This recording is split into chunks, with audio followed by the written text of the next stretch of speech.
نبی کریم صلی اللہ تعالیٰ علیہ وسلم جناب بلال حبشی رضی اللہ تعالیٰ عنہ کے قریب سے گزرے تو حضرت بلال کو امیہ بن خلف سخت سزائیں دے رہا تھا، اور حضرت بلال رضی اللہ تعالیٰ عنہ نے اپنی اس تکلیف کو آرام سے بدلنے کی تجویز یہ سوچی تھی کہ وہ جیسے جیسے تکلیف دیتے، مارتے، گرم پتھر آپ کے سینے پہ رکھتے تو حضرت بلال اپنے دل کو تسلی دینے کے لیے کہتے احد احد احد، اللہ ایک ہے، اللہ ایک ہے، اللہ ایک ہے۔ یہ وہ اپنے آپ کو تسلی دینے کے لیے اس جملے کو بار بار دہراتے۔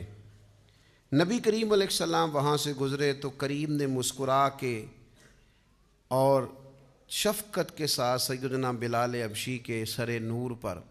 دست شفقت رکھا اور فرمایا بلال جس احد احد کو تم پکارتے ہو وہ تمہیں اس تکلیف سے نجات بھی عطا کرے گا۔ اور پھر یہی بات جب جناب صدیق اکبر کو پتہ چلی تو ڈھیر سارا مال لے کر، بلکہ مفسرین نے لکھا ہے آدھا کلو سونا لے کر، آدھا کلو سونا، کمر اچھا ہے فلک پہ نہ ہلال اچھا ہے، نظر بھی نہ ہو تو دونوں سے بلال اچھا ہے، کم و بیش آدھا کلو سونا لے کر حضرت بلال کو خریدنے گئے اور پھر خرید لائے۔ اور صرف حضرت بلال کو نہیں خریدا، جناب عامر بن فہیرہ کو بھی خریدا، حضرت زنیرہ کو بھی خریدا۔ بہت سارے ایسے لوگ جو کفر کے نرغے میں تھے اور مسلمان تھے اور تکلیف دی جاتی تھی اور ستائے جاتے تھے، حضرت ابوبکر صدیق نے ان کو خریدا۔ اب اس زمانے میں، اس ماحول میں جب ہر چیز پیسوں میں تلتی تھی، لوگوں کے اندر اخلاص کا ڈھونڈنا اور اللہ کی رضا کے لیے کسی کی مدد کرنا یہ کچھ مشکل سا اور بے موسمہ سا پھل تھا، تو حضرت بلال کو اتنے مہنگے داموں میں سیدنا ابوبکر صدیق نے خرید لیا تو لوگ چم گوئیاں کرنے لگے، کہنے لگے یہ ویسے عجیب بات ہے، یہ ویسے ہوتا نہیں، یعنی ایک بے موسمہ پھل آ جائے نا کسی جگہ بھی تو لوگ انوکھی انوکھی باتیں کرنے لگ جاتے ہیں، کہتے ہیں یار یہ عجیب بات ہے، یہ کیسے ہو گیا ہے، یہ کیسی انوکھی بات، یہ کیسے ممکن ہے، یہ ہو نہیں سکتا۔ یعنی سارے بندے جھوٹ بول رہے ہوں تو ایک سچ بولے تو انوکھا سا لگتا ہے ذرا۔ تو ایک دور چل رہا ہو نا جس میں چیزیں بک رہی ہیں، خریدی جا رہی ہیں، تو آپ اس میں کہتے ہیں میں فی سبیل اللہ ہوں تو لوگ پریشان ہو جاتے ہیں کہ یہ کیسے ہو سکتا ہے۔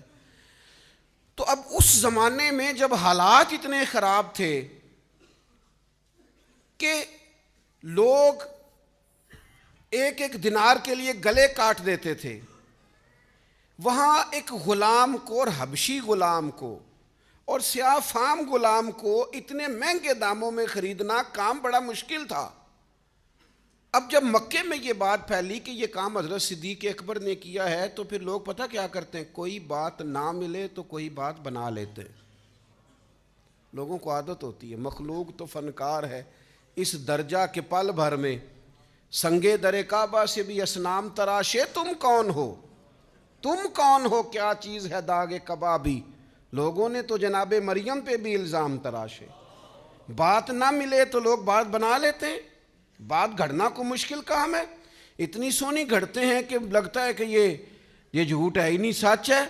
انہوں نے بات گھڑ لی، طے کر لی، کہنے لگے وہ ایسے نہیں ابو بکر نے خریدا، کوئی کسی زمانے میں بلال نے کوئی احسان کیا ہوگا، وہ احسان کا بدلہ اتارا ہے، اتنا مہنگا بلال خریدنا سمجھ میں نہیں آتا۔ جس رب کی رضا کے لیے حضرت ابو بکر نے یہ کام کیا تھا اس رب کا قرآن بولا، فرمایا وَمَا لِأَحَدٍ عِندَهُ مِن نِعْمَةٍ تُجْزَىٰ، اللہ کہتا ہے اس پر کسی کا کوئی احسان نہیں جس کا اس نے بدلہ دیا ہو۔ یہ حضرت صدیق اکبر کے حق میں آیت آئی، رب بولا، رب بولا، خدا خود میر مجلس بود،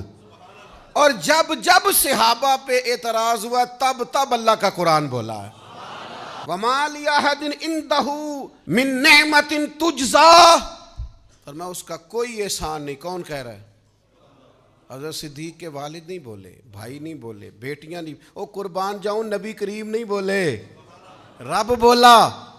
فرمایا اس کا اس پر کوئی احسان نہیں جس کا بدلہ دیا ہو. فرمایا وہ تو صرف اپنے رب کی رضا چاہتا ہے.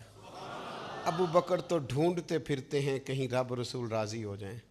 یہ سونا کیا ہے, یہ مال کیا ہے, یہ گھر کیا ہے, چاندی کیا ہے, وہ تو میں تو تیری تلاش میں پھرا جنگل پہاڑ اور دشت میں, تینوں لب دیاں آپ گواچے, سانو اپنی خبر نہیں کوئی. وہ تو اللہ کی رضا تلاش کر رہا ہے, تو مالک پھر ملے گا کیا؟ فرمایا والا سوف یردا, بڑی جلدی رب راضی بھی ہو جائے گا ابو بکر سے. رب کا وعدہ ہے کہ رب جناب صدیق اکبر سے راضی بھی ہو جائے گا.